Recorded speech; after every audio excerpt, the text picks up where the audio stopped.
Bienvenido, bienvenida a Fuera de Juicio. A Fuera de Juicio.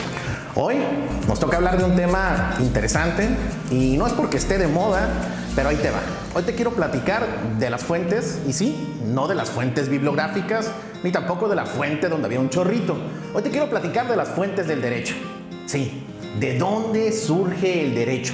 ¿De dónde nace el derecho? Bien, ponme mucha atención. Tenemos las fuentes reales, históricas y formales. Por reales quiero que entiendas lo siguiente. Se dice que son los sucesos históricos que van a marcar la creación de la norma. Por ejemplo, ahí te va. Podríamos poner el ejemplo de la Revolución Mexicana, que dio vida al artículo 27 constitucional sobre el derecho de propiedad. Y quizás, muy pronto en México, de darse la aprobación de la Ley General para la regulación del cannabis, estaríamos frente a la despenalización de la marihuana. Todo esto derivado de fenómenos sociales y de salud pública.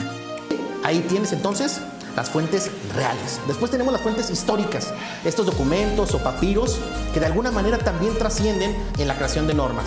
Podríamos poner el ejemplo de el Código de Hammurabi. ¿Sí? ¿Te acuerdas? Ese código que por todo lo que hicieras, pues te podían matar. ¿Ok? Y después tenemos las fuentes formales, como por ejemplo la legislación. En el caso de México, tenemos un Congreso de la Unión que lleva a cabo un proceso formal para crear normas.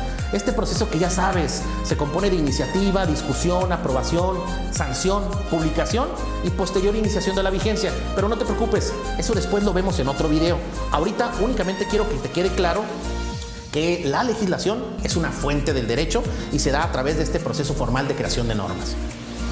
Bien, ahora hablemos de la costumbre. La costumbre son prácticas implantadas en una determinada sociedad. Pero mira qué interesante, esta sociedad las considera como obligatorias, aunque digamos no estén reconocidas del todo en la ley. ¿Qué te parece si vemos el tema de México? En México podríamos hablar de la costumbre delegada. Mira, la costumbre delegada es entendida cuando la ley te remite en casos, digamos, difíciles o en algún tipo de caso complejo a la costumbre.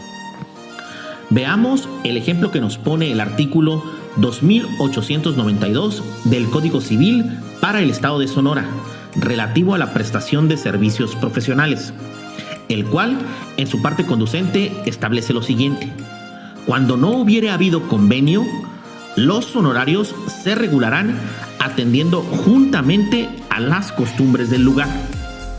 ¿Observas cómo es la ley quien nos remite que cuando se trate de la prestación de servicios profesionales y no exista arreglo en relación al costo de los honorarios, estos serán regulados por las costumbres del lugar?